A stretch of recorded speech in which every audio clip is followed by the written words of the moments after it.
Hello and welcome. Hi, I'm Sarthak Singh, faculty of physics, and today I'm going to explain one of the most interesting concept of physics, which is known as friction. So in today's lecture, I will be explaining you three concepts, out of which first will be what is the cause of friction. Here we will look at what is the reason behind the friction force. Second, we will look at what is the law behind friction, law of friction, and here we will get a formula for friction force. After that, we will have look on type of friction, out of which two main types, static friction and kinetic friction, we will discuss in detail. So let's start the topic friction. First of all, what is the friction force? And for this, I am taking an example. Let's suppose there is a flat horizontal surface and on which there is a block of mass. There is a block of mass m kept. Now, from the first law of Newton, we know that until unless any external force will be applied on this block will not move. So that I am applying an external force F. Now, this block have a tendency to move in right direction. Now, if this surface, this contact surface will be smooth,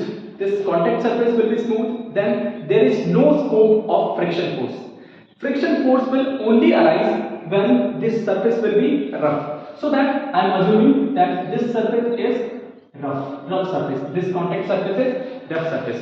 Now, why friction is arising? When I am pulling this block, then at this contact point, if we zoom it out, then we will see that as this surface is rough, these points have trough and crest, due to which both surfaces get interlocked. This upper surface of ground and bottom surface of block get interlocked, and due to this entanglement, when I am applying this force, this block have a hindrance. Can say there is a resistance, and this resistance is known as friction force, and this is responsible which opposes the motion of this block. So friction force can be defined as a force which opposes motion of this block, and here it is relative motion. It means the motion between this block surface of block and ground surface opposes relative motion. Okay, now we come to conclusion that there is a resistive force, can say a force which opposes relative motion. Now this is the old classical method to explain the roughness of surface which is responsible for friction force. There is one more modern approach which says that the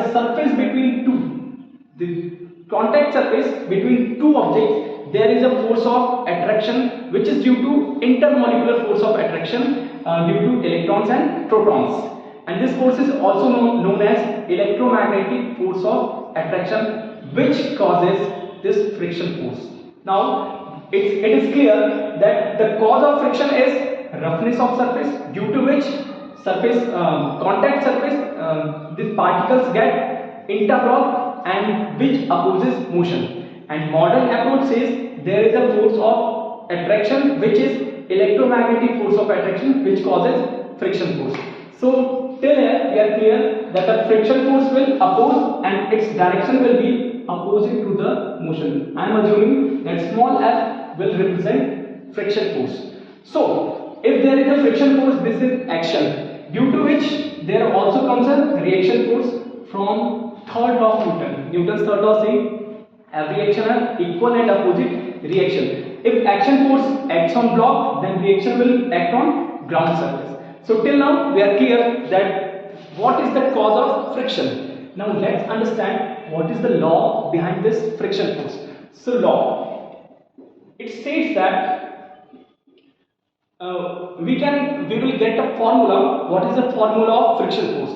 Law of friction states that the friction force acting between the surface will be directly proportional to normal reaction. Now what is the normal reaction? So normal reaction is the contact force between the surface which acts perpendicular to the contact surface.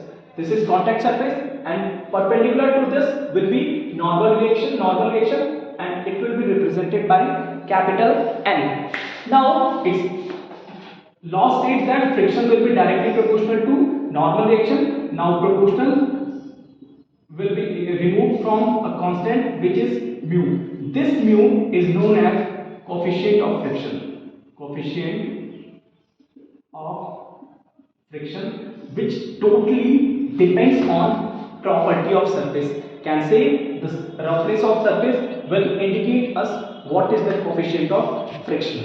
So here we come to know what is the law of friction. It states that friction will be directly proportional to normal reaction, and we will get a formula for friction force which is equal to mu times m. Here is here one more thing is that this friction force is known as limiting friction force. What I said, limiting friction force, or in other words we can say this is the maximum friction force which can act between two surfaces. So I can say this is maximum friction force which can be applied between two contact surfaces. Now here till here we are clear with what is law of friction. Now third part which comes, what are the types of friction. So for this I am taking an example for the same case. Let's suppose the mass of block will be 2 kg. Mass of block is taken 2 kg and the coefficient of friction for rough surface will be taken at 0.5. That's okay. And now I am applying force in right direction, F force. Okay. Can we calculate maximum friction force? Yes, I can calculate. The maximum friction force will be equals to mu times n.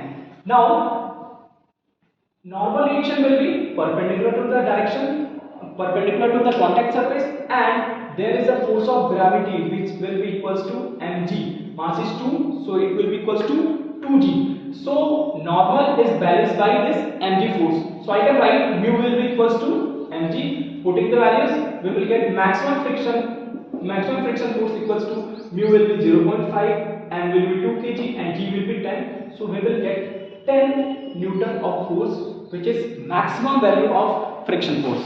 Now, till here we have calculated what is the maximum value of friction force. Now, in this case, suppose applied force. If I apply a force of 5 Newton, and we know that we have maximum available force, friction force, which is equals to 10 Newton. So will this block move? Answer is no. There is sufficient friction which can stop this block. Moving next, if I increase this force from 5 to 6, no, 6, 7, 8, 9, 10. Till 10 Newton force, this block is not going to move. So when I am applying a force from 0 to 10, this block is not in motion. But still friction force is acting. So this friction force is known as static friction. Static friction, which is responsible for block not to move. So here block do not move. That's fine. And its value of static friction, I am just writing it Fs, stands for static friction. Its value lies between 0 to maximum value of friction force. So this is our static friction, and also this is self-adjusting force.